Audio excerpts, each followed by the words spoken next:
कहानी की शुरुआत होती है एक ऑडिशन हॉल में, जहां डायरेक्टर और सियोंगुक की माँ बातचीत कर रहे हैं। सियोंगुक की माँ चिंतित होकर पूछती है, डायरेक्टर, क्या सियोंगुक में सच में टैलेंट है? डायरेक्टर मुस्कुराते हुए जवाब देते हैं, मैं थोड़ा ज़्यादा एक्साइटेड हो गया और जल्दी में डिसीजन ले लिया। लेकिन हाँ, सियोंगुक का टैलेंट ज़बरदस्त है। वो सिर्फ कैमरे के सामने नेचुरल नहीं था, बल्कि उसने हर डायरेक्शन को परफेक्टली फॉलो किया, जैसे उसे सब कुछ पहले से ही पता हो।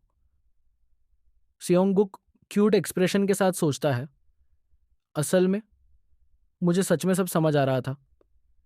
डायरेक्टर एक्साइटमेंट में आगे कहते हैं, मैं उसके साथ काम करने के लिए बहुत एक्साइटेड हूँ। अचानक एक औरत गुस्से में हॉल में घुसती है। वही औरत जो पिछले एपिसोड में एलिवेटर सीन में थी। वो गुस्से में चिल्लाती है, ये सब क्या हो रहा है? फाइनल ऑडिशन अभी हुआ भी नहीं और आप सब ऐसे बिहेव कर रहे हो जैसे विनर पहले से डिसाइड हो चुका हो। क्या ये फेयर है? उसका गुस्सा और बढ़ जाता है। मैं सिर्फ जे को एक्सेप्ट कर सकती हूँ, और कोई नहीं। फिर सीन शिफ्ट होता है ऑडिशन रिजल्ट्स की स्क्रीन पर, जहाँ सिर्फ दो नाम नजर आ रहे हैं, सियोंगबुक और जे, जो उस घमंडी औरत का बेटा है। बाहर सियोंगबुक की माँ और वो औरत दोनों रिजल्ट्स का बेसब्री से इंतजार कर रही होती है। जैसे ही सियोंगबुक का नाम लिस्ट में दिखता है, उसकी माँ गर्व से मुस्कुराती है और कहती है, हमारा सियोंगबुक फाइनल राउंड में पहुंच गया। इतने सारे खूबसूरत और टैलेंटेड बच्चों के बीच हमारा बेटा सबसे अलग निकला। लेकिन तभी उनका एक्सप्रेशन बदल जाता है, क्योंकि गीना, वो मेड जो हमेशा उस औरत के साथ रहती है, आगे बढ़ती है। गीना पूछती है, मैडम, कोई प्रॉब्लम है? सियोंगुक की माँ जवाब देती है, मुझे वॉशरूम जाना है।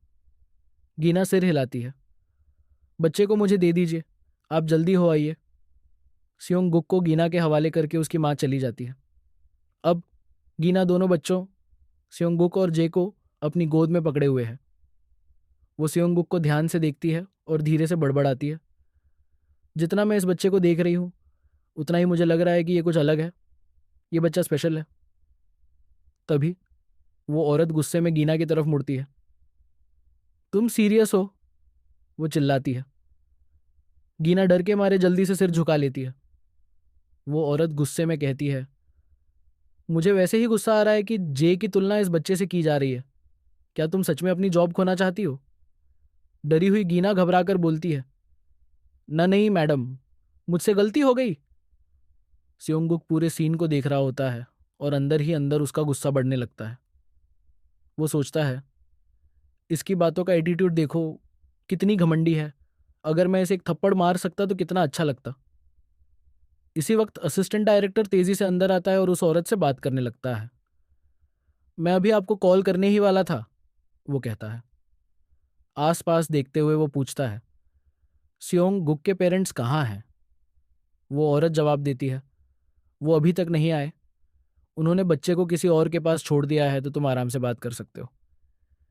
सियोंग गुक ध्यान से ये बातचीत सुन रहा होता। वो औरत अब भी गुस्से में कहती है, क्या ये सच में फेयर है? मैंने तो बस कुछ यादें बनाने के लिए साइन अप किया था, लेकिन अब मेरा बेटा जो इस बच्चे के साथ compete कर रहा है, क्या मेरा बेटा पहले से ही विनर नहीं था? असिस्टेंट डायरेक्टर थोड़ा हिचकिचाता है, लेकिन कहता है, हाँ मैडम, सही कह रही है, लेकिन ये सिर्फ एक फॉर्मेलिटी है। सियोंगुक सोचता है, यही तो करप्शन है। विनर पहले से डिसाइड हो चुका है और ऑडिशन बस एक दिखावा है। ये लोग बाकी बच्चों को सिर्फ अपना शो प्रमोट करने के लिए यूज़ कर रहे हैं। असिस्टेंट डायरेक्टर आगे कहता है, मैडम, बस थोड़ा और पेशेंस रखिए। अगर डायरेक्टर को पता चला तो प्रॉब्लम हो सकती है। वो औरत हंसती है, डायरेक्टर हमारे फैमिली को नहीं जानता क्या? क्या टॉप ऑफिसर्स ने पहले से ही डिसीजन नहीं लिया? डायरेक्टर क्या कर सकता है? असिस्टेंट डायरेक्टर जवाब देता है, डायरेक्टर के पास कई अवार्ड्स हैं, यहाँ तक कि टॉप ऑफिसर्स भी उसके डिसीजन को ओवरराइड नहीं कर सकते। हमें इस बात को उससे छुपाना होगा। असिस्टेंट डायरेक्टर फिर पूछता है, आपने फाइनल ऑडिशन के लिए अच्छी तैयारी कर ली है ना? वो औरत कॉन्फिडेंस से जवाब देती है, बिल्कुल। मैंने जय को ट्रेन करने के लिए एक प्राइवेट ट्यूटर हायर किया है। सियोंग गुक ये सुनकर और ज़्यादा गुस्सा हो जाता है। असिस्टेंट डायरेक्टर स्मिरक करते हुए कहता है, बस यही काफ़ी है।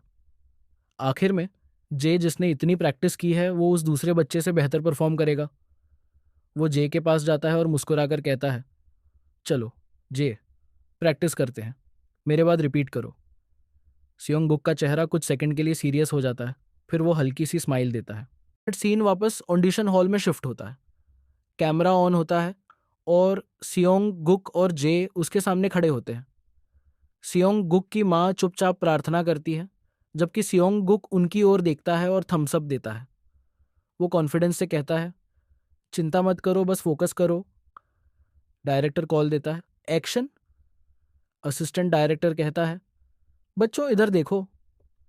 सियोंग-गुक सोचता है, कैमरा डायरेक्शन को फॉलो करना भी स्कोर का हिस्सा है। मुझे सही पोजीशन लेनी होगी। बिना हिचकिचाए सियोंग-गुक डायरेक्ट कैमरा की तरफ बढ़ता है, जबकि जे अपनी माँ की तरफ देखता है। वो औरत फ्रस्ट्रेट होकर जे से कहती है, तुम्हें कैमरे की तरफ देखना चाहिए। डायरेक्टर सियोंग-गुक को ध्यान से देखते हुए बड़बड़ाता है, हमें गुक से शुरू करना चाहिए। असिस्टेंट डायरेक्टर आगे बढ़ता है, लाइंस। वो सोचता है जे ने स्क्रिप्ट मेमोराइज कर ली है और उसने प्रैक्टिस भी की है, जबकि इस बच्चे को कुछ नहीं पता। ये ज़रूर फेल हो जाएगा। असिस्टेंट डायरेक्टर कहता है, सियोंग-गुक मेरे बाद रिपीट करो। लेकिन सियोंग-गुक अचानक एक क्यूट चेहरा बनाकर बोलता है, डैडी। असिस्टेंट डायरेक्टर स्तब्ध रह जाता है। डायरेक्टर जोर से हंस पड़ता है। जैसा मैंने सोचा था, सच्चे एक्टर्स कभी झूठ नहीं बोलते। वो औरत पैनिक में चिल्लाती है, रुको, कृपया जे को भी देखो। डायरेक्टर जे की तरफ ध्यान देता है और उसे एक और मौका देता है। हड़बड़ाकर वो औरत कहती है, ट्राई करो जे, डैडी कहो। लेकिन जे का चेहरा बिगड़ जाता है और वो रोने लगता है। गुस्से में वो औरत चिल्लाती है, नहीं, ये गलत हो रहा है।